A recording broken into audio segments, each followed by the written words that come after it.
Setelah panda bertaring memasuki ranah jiwa Nili, ia menempati suatu sudut. Mempertahankan jarak tertentu dari roh iblis bayangan. Roh iblis bayangan tampaknya takut pada panda bertaring dan memilih untuk tidak bergerak. Panda bertaring tampaknya telah memperhatikan kehadiran roh iblis bayangan, tetapi tidak mendekatinya. Kedua belah pihak saling menjaga satu sama lain. Setelah panda bertaring terintegrasi dengan ranah jiwa Nili, batas antara keduanya tidak lagi begitu jelas. Tiba-tiba, Nili memunculkan gambar-gambar di pikirannya yang menunjukkan sosok gemuk. Orang ini sangat imut. Panda bertaring menggerogoti bambu sambil dengan canggung memanjat pohon. Srot, panda bertaring merosot jatuh ke tanah. Gambar-gambar ini adalah kehidupan masa lalu panda bertaring. Nili hanya tersenyum. Orang ini agak lucu. Setelah kira-kira 2 jam, integrasi Nili dengan panda bertaring akhirnya selesai. Setelah berintegrasi dengan panda bertaring, kedua roh iblis mulai saling mempengaruhi, dan mulai memperluas ranah jiwa Nili dengan jumlah yang cukup besar. Ranah jiwa Nili berkembang dengan cepat, sekali lagi diperluas 2 kali lipat. Sementara ranah jiwa berkembang, kekuatan jiwanya juga melonjak. Kekuatan jiwa dalam ranah jiwa Nili berubah menjadi 2 aliran. 2 aliran kekuatan jiwa ini mengalir tanpa terkendali, tetapi, pada saat yang sama, mereka saling memuji. Kekuatan jiwa yang agung melonjak. Bom! Nili merasakan kekuatan jiwanya tiba-tiba meningkat banyak. Menggunakan kristal jiwa, Nili menyadari bahwa kekuatan jiwanya telah mencapai 2000 poin. Itu telah mencapai peringkat perak bintang 2. Setelah berintegrasi dengan panda bertaring, kekuatan Nili telah naik ke tingkat yang lebih tinggi. Semua ini sesuai dengan harapan Nili. Apa yang dia khawatirkan bukanlah kecepatan kultivasinya, tetapi kemampuan panda bertaring. Merasakan spesialisasi panda bertaring, mata Nili berbinar. Dia melompat keluar dari kamarnya dan berlari lurus menuju pegunungan belakang. Kembali ke pegunungan. Sebuah hutan kecil terletak di pegunungan belakang. Suasananya tenang dan tidak berpenghuni. Biasanya tidak akan ada orang yang datang ke sini, oleh karena itu, Nili siap untuk mengeksekusi kemampuan tempur panda bertaring. Gra. Nili meraung marah saat tubuhnya mulai mengembang. Dia dengan cepat bergabung dengan panda bertaring. Ototnya mengembang, tubuhnya ditutupi bulu berwarna hitam dan putih, anggota tubuhnya menebal, dan cakar keluar dari jari-jarinya. Serangan guntur. Tubuh Nili dipenuhi dengan kekuatan yang tak terbayangkan. Dia mengibaskan pukulan dari telapak tangan, membantingnya ke arah pohon besar. Duer. Sebuah pohon yang setebal pria besar pecah, dan jatuh terhempas ke tanah, mengangkat debu ke udara. Kekuatan yang sangat kuat. Alis Nili berkedut. Kekuatan panda bertaring ini jauh melampaui perkiraannya. Selain pemahaman Nili terhadap pertempuran, tak perlu lagi membayangkan peringkat perak. Dengan kekuatan sebegini, Nili sudah mampu mengimbangi jika terlibat dalam pertempuran melawan pakar peringkat emas. Selain dari serangan telapak tangan, Nili penasaran, apakah ada kemampuan tempur lainnya. Nili mendengus marah, mengaktifkan energi tubuh pada panda bertaringnya. Boom! Bidang yang kuat terbentuk di sekelilingnya, berjarak hingga sekitar 5 meter darinya. Nili dapat mengontrol gravitasi di dalam jarak 5 meter ini. Bidang gravitasi. Kemampuan bertarung yang langka. Nili sangat senang. Dia tidak pernah menyangka bahwa panda bertaring ini akan memiliki kemampuan tempur khusus. Medan gravitasi sangat sulit untuk diantisipasi dalam pertempuran. Nili merasa bahwa mendapatkan panda bertaring ini benar-benar pilihan yang tepat.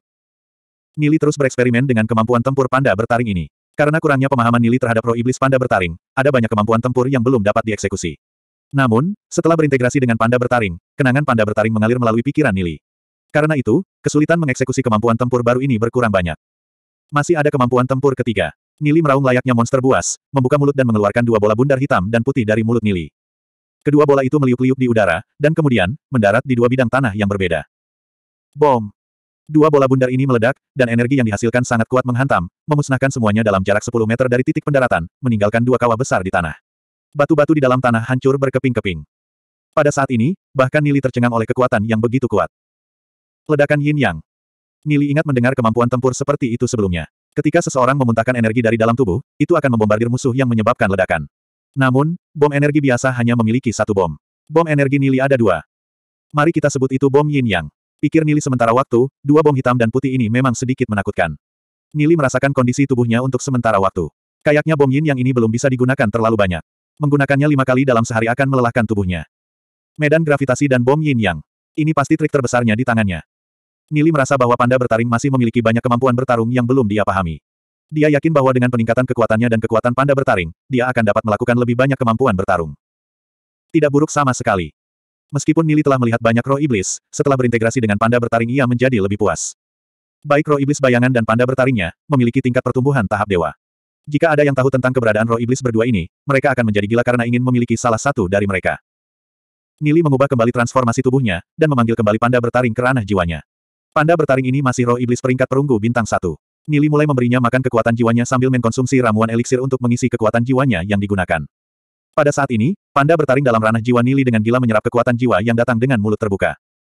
Secara umum, para kultivator tidak akan mau menggunakan kekuatan jiwa dalam jumlah besar untuk memberi makan roh iblis. Meskipun roh iblis adalah bagian dari kekuatan mereka, roh iblis dapat diganti-ganti. Daripada memberi makan roh iblis, mereka lebih suka meningkatkan kekuatan mereka sendiri. Ketika kekuatan mereka cukup kuat, mereka akan mengganti roh iblis mereka dengan yang lebih kuat. Namun, Nili tidak memiliki pemikiran yang sama. Apakah itu panda bertaring atau roh iblis bayangan, dia siap untuk merawat mereka. Sementara terus menyerap kekuatan jiwa, kekuatan panda bertaring terus meningkat dan akhirnya mencapai peringkat perak. Setelah mencapai peringkat perak, kecepatan menyerap panda bertaring mulai melambat, ke tingkat yang hampir stabil. Ada hubungan besar antara kekuatan roh iblis dan kekuatan pengendali iblis. Ketika roh iblis mencapai kekuatan yang sama dengan pemiliknya, pertumbuhannya akan mulai melambat. Hanya sejumlah kecil roh iblis yang mampu melampaui kekuatan pengendalinya. Karena tingkat pertumbuhan panda bertaring adalah tingkat dewa, kekuatannya di masa depan ada kemungkinan akan melampaui Nili. Namun, Nili hanya perlu perlahan-lahan memelihara itu. Kamu tidak boleh menjadi gendut setelah sekali makan. Mencapai peringkat perak dalam waktu sesingkat itu tidaklah mudah. Setelah mencapai peringkat perak, Nili mendengus rendah. Sekali lagi dia memanggil panda. Panda bertaring bergabung kembali dengan Nili. Kultivasi Nili melonjak, menjadi lebih kuat dari sebelumnya. Meskipun aku masih peringkat perak, pengendali iblis peringkat emas biasa seharusnya tidak lagi menjadi lawanku, Nili tersenyum ringan. Kekuatan roh iblis tingkat pertumbuhan tahap dewa bukan sesuatu yang bisa dibayangkan oleh orang biasa. Bab 76, Pengampunan. Sementara Nili asyik dengan pelatihannya, dia bersiap untuk mengeksplorasi lebih banyak tentang kemampuan tempur panda bertaring. Dua sosok terlihat buru-buru berlari dari sisi lain hutan. Nili sedikit mengerutkan kening, berdiri dengan kokoh dan melihat jauh. Us. Kedua sosok itu mendarat, itu adalah Ni Xiaofeng dan Ni Xiaori. Siapa kau? Kau sudah bertindak kurang ajar di wilayah klan tanda surgawiku. Ni Xiaofeng dan Ni Xiaori memandang ke arah Nili yang masih bergabung. Setelah bergabung dengan panda bertaring, tubuhnya sangat berbeda. Dia menjadi jauh lebih besar, dan kulitnya ditutupi dengan bulu hitam dan putih. Oleh karena itu, adalah normal bahwa mereka berdua tidak mengenali Nili. Ini mereka. Nili masih berdiri di tempat yang sama, sedikit mengerutkan kening. Kedua bersaudara itu memiliki dendam dengannya dalam kehidupan sebelumnya karena urusan internal dalam klan. Namun, ketika mereka berdua bertarung dengan monster iblis, mereka berdua mati secara heroik. Karena itu, Nili tidak mengambil tindakan apapun terhadap mereka. Selain itu, posisi mereka dalam klan tidak dapat lagi bersaing dengan Nili. Dia tidak menempatkan Ni Xiaofeng dan Ni Xiaori sebagai ancaman di dalam hatinya. Tubuh Nili menyusut dengan cepat, kembali ke penampilan manusia aslinya. Ini aku, kata Nili dengan ringan. Nili. Ni Xiaofeng dan Ni Xiaori memandang Nili dengan ekspresi terkejut. Kejutan yang mereka rasakan sangat sulit untuk digambarkan. Transformasi sebelumnya, adalah bentuk Nili setelah bergabung dengan roh iblisnya. Mata mereka menyapu pohon tumbang dan kawah yang menakutkan di tanah. Mereka tiba-tiba dilanda ketakutan. Kesan asli mereka tentang Nili, adalah seorang anak nakal yang belum mencapai peringkat perunggu bintang 1. Mereka tidak pernah berpikir bahwa Nili sudah menjadi pengendali iblis peringkat perak. Ketika mereka melihat Nili, mata mereka menunjukkan sedikit kekaguman. Dalam periode waktu yang singkat ini, Ni Wei telah kehilangan posisinya sebagai penatua, menyebabkan kedudukan mereka di dalam klan merosot. Ketika ini terjadi, mereka sangat tertekan. Meskipun mereka sangat tidak senang dengan situasi saat ini, mereka tidak punya pemikiran untuk membalas dendam. Mereka hanya sedikit jengkel dan kesal. Meskipun ada konflik antara keluarga cabang, perkelahian internal telah dilarang sejak berdirinya klan tanda surgawi. Hukuman untuk perkelahian internal sangat berat. Selain itu, posisi Nili saat ini dalam klan bukanlah sesuatu yang dapat mereka guncang. Di masa lalu, mereka menyangka bahwa Patriark telah ditipu oleh Nili, itu sebabnya Patriark selalu membela dirinya. Namun, setelah Patriark Nihai mengumumkan bahwa semua eliksir yang mereka dapatkan diberikan kepada mereka oleh Nili, mereka akhirnya diyakinkan. Tidak peduli siapa itu, memberikan kontribusi yang begitu besar kepada klan patut dihormati. Ketika mereka mengetahui bahwa Nili telah berkultivasi ke peringkat perak, mereka berpegang hanya mengagumi Nili. Setelah diganggu oleh dua bersaudara ini, Nili sudah kehilangan mood untuk melanjutkan pelatihan. Setelah merapikan bajunya sedikit, Nili berbalik dan hendak pergi. Melihat Nili pergi, Ni Xiaofeng dan Ni Xiaori tahu bahwa Nili tidak memiliki kesan yang baik tentang mereka. Meskipun posisi Nili sudah berubah dalam klan, dia tidak membalaskan dendamnya pada mereka, beruntung sekali. Melihat sosok Nili yang akan pergi, Ni Xiaori bergegas mengejar, dan dengan cemas berkata, Nili, harap tunggu dulu. Apa? Nili menoleh, melihat pada Ni Xiaofeng dan Ni Xiaori. Wajah Ni Xiaori memerah, setelah beberapa saat, dia bergumam, Nili, maaf. Kami mengaku salah dengan insiden sebelumnya dalam klan, kami minta maaf kepadamu. Ni Xiaofeng juga menundukkan kepalanya dan berkata, tidak peduli bagaimana kau ingin membalas dendam pada kami akan terima. Meskipun Ni Xiaori dan Ni Xiaofeng sedikit arogan dalam kehidupan sebelumnya, mereka masih tergolong orang baik. Ketika klan tanda surgawi berada dalam kesulitan, mereka mengajukan diri untuk membantu. Karena itulah satu-satunya alasan mengapa Nili tidak mempersulit mereka. Namun, setelah mendengarkan permintaan maaf mereka, Nili sedikit terkejut. Dia tersenyum, melambaikan tangannya dan berkata, aku sudah memaafkan kalian berdua. Mendengar kata-kata Nili, Ni Xiaofeng dan Ni Xiaori tertegun sejenak. Mereka tidak pernah berpikir bahwa Nili akan memaafkan mereka dengan mudah. Mereka tidak bisa bereaksi terhadap jawabannya. Nili dengan ringan berkata, aku bukan seseorang yang tidak memiliki kebaikan. Aku mendengar bahwa karena menimbang pandanganku terhadap kalian berdua, Patriark akhirnya tidak memberi salah satu dari ramuan eliksir untuk kalian. Nili mengambil beberapa eliksir dari cincin interspatialnya. Tangan kanannya bergerak, melemparkan eliksir ke arah Ni Xiaofeng dan Ni Xiaori dan berkata, ini bagian kalian, anggap itu hadiah dariku. Setelah berbicara, Nili berbalik dan perlahan berjalan pergi. Ni Xiaofeng dan Ni Xiaori melihat ramuan di tangan mereka, dan melihat sosok Nili yang pergi. Mereka merasakan hidung mereka berubah sedikit berair. Tidak pernah terpikir, meskipun kita sering menganiayanya di masa lalu, dia akan memiliki kebesaran hati. Kita seharusnya tidak melakukan hal-hal itu di masa lalu. Kata Ni Xiaofeng, mengkritik dirinya sendiri. Memandang sosok Nili yang menjauh, dia merasa bersalah. Ya, dibandingkan dengan Nili, kita benar-benar memalukan. Ni Xiaori menunduk dan berkata, Bang, Nili sangat murah hati. Bukan saja dia tidak mengejar kita, dia juga memberi kita ramuan. Tapi kita masih merasa tidak enak dengan perbuatan kita. Ni Xiaofeng dan Ni Xiaori masih sangat muda. Mereka hanya memiliki kesombongan kecil di hati mereka, karakter mereka tidak buruk. Kali ini, mereka dengan tegas memutuskan untuk meminta maaf kepada Nili. Mereka tidak pernah membayangkan bahwa Nili akan begitu murah hati terhadap mereka. Mereka dipenuhi dengan begitu banyak rasa bersalah terhadap Nili. Jika suatu hari nanti, Nili membutuhkan mereka untuk melakukan sesuatu, mereka sama sekali tidak akan membantah dia. Malam menjelang. Nili berada di halaman tengah rumahnya, berlatih. Kekuatan jiwa murni melimpah keluar dari dalam guci iblis maya, dan Nili menyerap semua kekuatan jiwa itu tanpa henti, mengubahnya menjadi miliknya. Nili merasakan kekuatan jiwanya telah mencapai tingkat yang lebih tinggi. Sementara Nili fokus berlatih, seseorang mengetuk pintu halaman. Masuk. Kata Nili keras, tetapi tidak beringsut untuk berdiri. Setelah beberapa saat, pintu halaman terbuka. Beberapa orang buru-buru masuk. Pria yang terkemuka adalah Patriark Nihai. Mengikuti di belakangnya adalah Penatua Nien dan beberapa tetua lainnya termasuk ayahnya, Ni Ming dan pamannya Nikai. Nili memandang kerumunan dengan heran, dengan penuh rasa ingin tahu bertanya, apa yang terjadi? Mengapa ada begitu banyak orang di sini? Ketika ayah dan pamannya melihat, bahwa Nili tidak berdiri untuk menyambut dan menyapa Patriark ketika dia datang, dan bahkan mempertanyakan kedatangan Patriark, Ni Ming dan Nikai tidak bisa menahan perasaan gugup mereka. Mereka dengan khawatir melirik ke wajah Patriark Nihai, dan memperhatikan ternyata Patriark Nihai bahkan tidak sedikit pun marah, akhirnya mereka merasa lega. Mereka diam-diam berpikir untuk diri mereka sendiri, ketika kita kembali, kita harus mendidik Nili dengan benar. Meskipun posisi Nili saat ini dalam klan tanda surgawi sudah tinggi, dia masih tidak dapat bertindak manja. Ia harus tetap rendah hati. Apakah dia masih anak yang harus menyapa Patriark Nihai dengan hormat? Nili hari ini tidak akan memiliki rasa hormat bahkan untuk pengendali iblis peringkat legenda sekalipun, jika mereka berdiri di depannya. Dalam kehidupannya kali ini, ia harus menjadi kaisar umat manusia. Dia akan melawan Saga Emperor, dan membantu kota Glory keluar dari musibahnya. Saat ini hanya langkah pertama. Pengalaman Nili lebih dari cukup untuk menyalip siapapun di kota Glory. Babak 77, Turnamen. Para tetua saling memandang. Mereka menemukan Nili menjadi sedikit terlalu berani dengan pandangan acuh tak acuh terhadap Patriark. Namun, Nihai dan Nien masih tidak menyadari apa-apa. Selain itu, Patriark mengumumkan bahwa mulai hari ini dan seterusnya, kedudukan Nili dalam keluarga Heavenly Mark akan setara dengannya. Para tetua tidak dapat memahami perintah Nihai. Namun, karena Patriark telah memerintahkannya, mereka hanya bisa mengikuti. Aku menerima berita bahwa keluarga suci mengundang sebagian keluarga yang kuat untuk berpartisipasi dalam turnamen generasi yang lebih muda. Mereka juga memberi kami undangan, haruskah kita bergabung? Tanya Nihai ke arah Nili. Turnamen generasi muda ini diselenggarakan oleh salah satu keluarga besar setiap beberapa tahun sekali. Jumlah orang yang mereka undang setidaknya sepertiga dari semua keluarga kuat di Glory City. Jika ini hanya turnamen biasa maka mereka akan baik-baik saja. Namun, Nihai khawatir bahwa keluarga suci memiliki beberapa motif tersembunyi terhadap mereka. Tentu saja kita akan berpartisipasi, mengapa tidak? Kirim surat kepada Asosiasi Alkemis agar mereka melihatnya dan itu akan baik-baik saja. Kata Nili dengan tenang. Karena keluarga suci telah memberikan undangan kepada keluarga surgawi, mengapa tidak berpartisipasi? Mendengar kata-kata Nili, para tetua menatap Nili dengan sedikit kejutan. Bagaimana Asosiasi Alkemis dipanggil kapan saja dia mau. Namun, Nihai dan Nien merasa ini perlu. Kalau begitu aku harus menyusahkanmu untuk menulis surat untuk Direktur Yang, kata Nihai, tersenyum ringan. Dia sudah menunggu kata ini dari Nili. Jika Asosiasi Alkemis mengirim seseorang untuk mengawasinya, keluarga suci tidak akan gegabah. Ada 3 slot untuk turnamen ini. Nili, apakah kamu ingin berpartisipasi? Nien memandang Nili dan bertanya. Dia sudah tahu bahwa kekuatan Nili telah mencapai peringkat perak dan telah terintegrasi dengan roh iblis. Pasti, aku ikut. Nili berkata dengan tenang, mengangguk. Dia baru saja terintegrasi dengan Venget Panda. Ini adalah peluang bagus untuk menggunakan turnamen ini sebagai ujian untuk kekuatan Venget Panda. Selain itu dia memiliki perjanjian dengan Shen Fei, bagaimana mungkin Nili tidak berpartisipasi? Ketika Nihai dan Nien berbicara dengan Nili, mereka menggunakan nada hormat. Para tetua tidak bisa terbiasa dengan ini. Namun, setelah memikirkan semua ramuan yang dikontribusikan Nili kepada keluarga, mereka dengan cepat mengerti. Mereka semua juga mengerti satu hal lain. Mulai hari ini dan seterusnya, berdiri Nili di dalam klan tidak akan lagi sama. Selain Nili, Ni Xiaofeng dan keluarga surgawi lainnya yang disebut Niyu juga berpartisipasi. Mereka berdua telah berkultivasi ke peringkat Silver Bintang 2.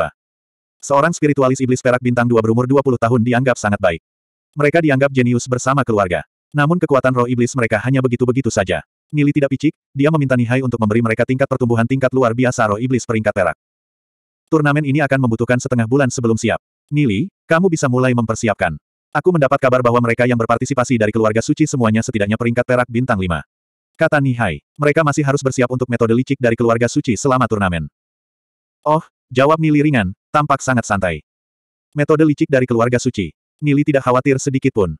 Metode licik apa yang bisa lolos dari matanya?